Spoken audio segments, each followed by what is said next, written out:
Welcome aboard, passengers. Mega Sim here. Hopefully you're doing all well and all right. As you probably know, before we get started, these next couple of weeks, as I mentioned in my video on Sunday, the next couple of weeks are pretty chock-a-block with some other projects and work that I'm dealing with, especially with restaurants and pubs all opening up for outdoor eateries and drinking. So yeah, just got a few projects going on all over the country. So gonna have a few less videos. We've got one tomorrow, Wednesday. We do have one coming out, and we should be doing ones on Saturday and Sunday, and where we can in between if we can.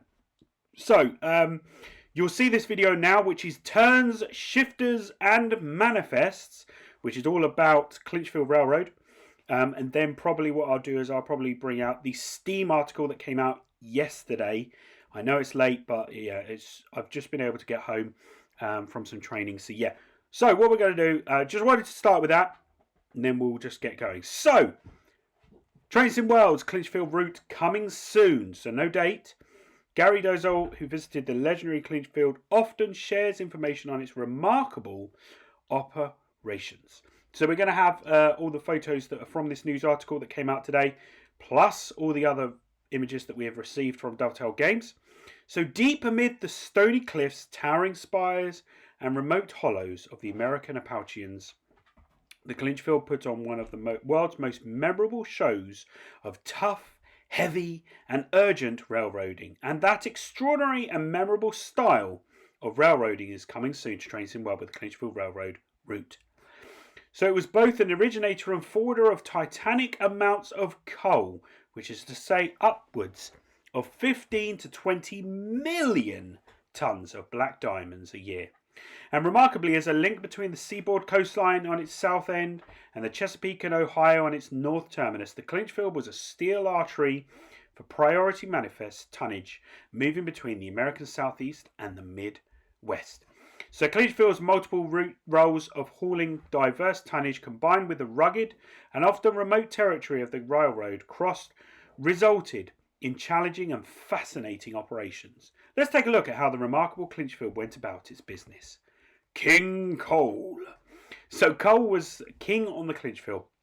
Of the millions of tons of coal the railroad moved each year, approximately 45% originated on the railroad, with the vast majority of that coming from the many mines between Elkhorn City and Dant, while 55% of coal was tonnage received from or forwarded to its connections. Mainline coal extras, so moving the coal received from its connections was the task of nearly endless armada of Clinchfield's coal extras. The majority, but certainly not all, of coal received from connections moved south. For through movements of coal, Clinchfield's primary partner was the Chesapeake and Ohio.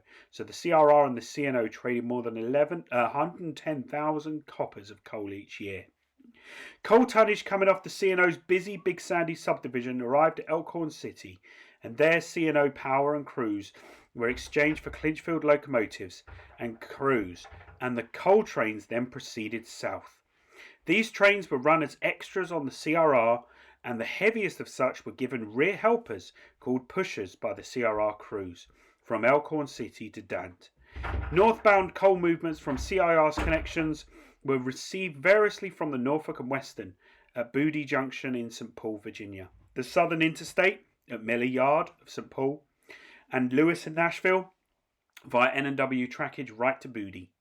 This coal was then handed off to the C&O at Elkhorn City.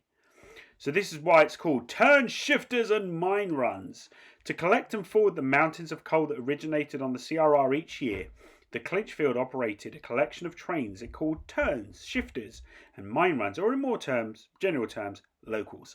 These trains tended the many mines, tipples and loaders along the CRR's main line and on its more all-important branch lines. Indeed, mines on the north end branches produced a majority of the originating coal tonnage on the Clinchfield. Most of these trains and crews worked out of Dant, although several crews and jobs were also based at Elkhorn City. So for originated coal movements, Dant was simply put the heart of the railroad. The vast majority of coal that originated on the CRR was brought to Dant, where it was weighed, sorted, and made up into trains for further movements south or north. Accordingly, Dant was home to many CRR crews and hosted an active engine terminal and small but busy diesel shop. So Dant was the operating base for regular Clinchfield trains, including the Greenbrier turn, which made a round trip from Dant to the Greenbrier branch to deliver empties and pick up loads from the branch's various mines. The Nora turn from Dant worked the Nora spur and often also handled the large modern mine on the short McClure spur. The Rex turn worked from Dant and handled the numerous mines located along the CRR main line, usually working as far north as Splash Dam. And what was surely the toughest job on the railroad was the Moss turn, which operated twice a day. So the Moss turn originated at Dant, worked the rugged Fremont branch. A unique and challenging aspect of the Fremont branch was that coal loads moved in both directions. Coal loads naturally removed off the branch from its several mines, and raw coal loads from other mines were taken to the Great Moss mine and facility, where it was processed. Many small mines did not have that processing capabilities, and it wasn't uncommon for the heavy tonnage of the Fremont branch to demand 5 units and pushers. Wow, that's pretty good, isn't it? So filling out the coal gathering duties with several yard and mine run jobs operated from Elkhorn City and would gather coal from the multiple coal docks and loaders adjacent to Elkhorn City Yard and work south along the main line as needed. So this is where we've got the manifest, some manifest freights and the Florida perishables. So the manifest and bridge traffic on the Clinchfield was literally outweighed by coal. Manifest traffic per year accounted for about 6 million tonnes. But due to the much higher freight rates applied to such traffic compared to bulk coal, manifest tonnage accounted for nearly half of their revenue. Thus it was considered the railroad's priority tonnage. So Clinchfield's manifest freights moved in each direction between the Seaboard coastline at Spartanburg, South Carolina, and the C&O at Elkhorn City. Over the years, the number of manifest freights operated varied due to the economy and the amount of tonnage to be moved. So typical for the late 70s were southbound trains, priority trains 92 and 94, plus a less urgent train 26. The northbound manifest included trains 93/193, 95 and 97. The latter was the hottest train on the railroad. So that was the Florida Perishable, train number 97. It was in the Clinchfield timetables and loaded with Florida citrus products, which was received daily from the Seaboard coastline and hustled